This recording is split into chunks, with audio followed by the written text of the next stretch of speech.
নমস্কার বন্ধুরা, আজকে আমি আপনাদের সাথে যে তিনটি বিজনেস সম্পর্কে আলোচনা করব, এই তিনটি বিজনেস যদি তুমি করতে পারো খুব সহজেই অনেক টাকা আর্ন করতে পারবে এই বিজনেস থেকে।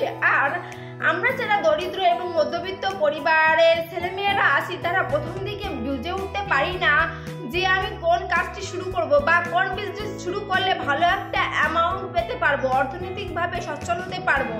কারণ আমাদের দরিদ্র এবং মধ্যবিত্ত পরিবারের ছেলেমেয়েদের কাছে তেমন কোনো গাইডলাইন থাকে না, যার ফলে আমরা বুঝে উঠতে পারি না কোন কাজ শুরু করলে আমরা অর্থনৈতিক দিক দিয়ে সচ্ছল হব। তাদের জন্য আজকের এই তিনটি বিজনেস খুব গুরুত্বপূর্ণ হতে চলেছে। তাহলে চলুন শুরু করা যাক।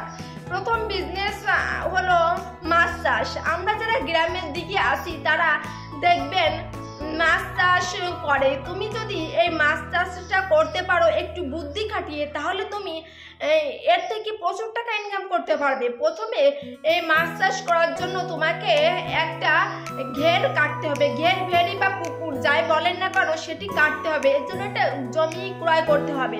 তোমার কাছে যদি জমি নেওয়ার মতন সেই ক্যাপিটাল না থাকে, তুমি কিন্তু লিজেও এই জমিটা নিতে পারো।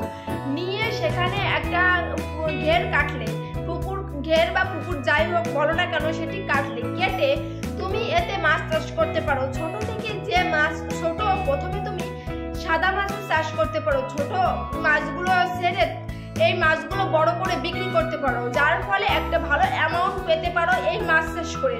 অথবা তুমি সাদা মাছ চাষ করে পাশাপাশি চিংড়ি মাছও চাষ করতে পারো। চিংড়ি মাছ চাষ করলে চিংড়ি মাছ থেকে একটা ভালো অ্যামাউন্ট পাবে, আবার সাদা মাছ বিক্রি করে একটা ভালো অ্যামাউন্ট পাবে, যার ফলে অর্থনৈতিক দিক দিয়ে খুব সহজেই তুমি সচ্ছল হতে পারবে। সো যারা ভাবছো বিজনেস করবো, এই মাছ চাষের বিজনেসটা কিন্তু শুরু করতে পারো। খুব ভালো হবে এই মাছ চাষের বিজনেস যদি শুরু করতে পারো। প্রচুর টাকা তুমি ইনকাম করতে পারবে এই মাছ চাষ করে। এবার বলি দ্বিতীয় বিজনেস এর কথা। দ্বিতীয় বিজনেস হলো, তুমি যে এখানে পুকুরটা কাটলে, এখানে যে মাছ চাষ করবে, তুমি এই পুকুরের বা ঘেরের ভিতরের মাঝখানটাতে তুমি একটা ফার্ম করবে। সেখানে হাঁসের ফার্ম করবে। হাঁসের ফার্ম করলে, হাঁস চাষ করলে, তুমি হাঁসকে যে খাদ্যগুলো দেবে, সেই হাঁস তো খাদ্য খাচ্ছে, আর হাঁস যে মল ত্যাগ করবে, এর থেকে কি হবে, তোমার এক্সট্রা করে মাছের জন্য খাবার খরচ করা লাগবে না। তেমন খুব কম খরচ করলে হয়ে যাবে। তুমি যদি হাঁসটাকে পালন করো, হাঁসের ফার্ম করো, তুমি হাঁস বিক্রি করতে পারবে, হাঁসের ডিম বিক্রি করতে পারবে, করে এর থেকেও ভালো একটা অ্যামাউন্ট পেতে পারো। এবার বলবো তৃতীয় বিজনেসের কথা। তৃতীয় বিজনেস আইডিয়া হলো সবজি চাষ। তুমি যে এই ঘেরটা কাটলে, এর যে পাড়গুলো রয়েছে চারি সাইডে, এই চারি সাইডে তুমি পেঁপে চাষ করতে পারো। ভালো জাতের পেঁপে চাষ যদি করতে পারো, বাজারে বিক্রি করে ভালো একটা অ্যামাউন্ট পেতে পারো। অথবা লাউ চাষ করতে পারো, অথবা শসা চাষ করতে পারো।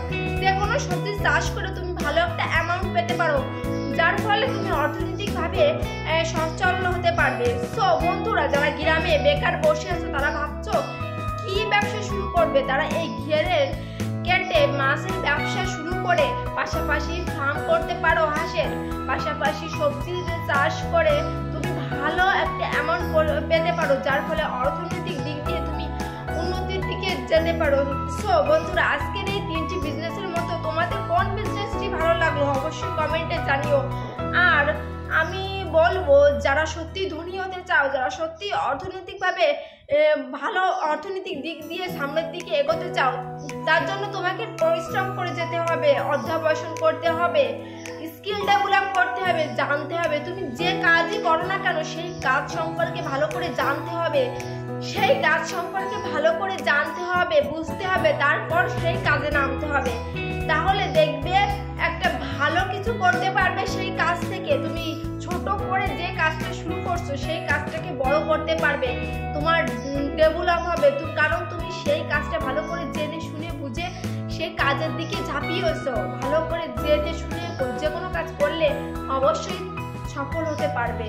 সো বন্ধুরা, আজকের এই তিনটি বিজনেস আইডিয়া যদি তোমাদের ভালো লাগে থাকে, তাহলে অবশ্যই বন্ধুদের সাথে শেয়ার করবে। আর আমার চ্যানেলটিকে সাবস্ক্রাইব করে দেওয়ার অনুরোধ রইল। ধন্যবাদ সবাইকে।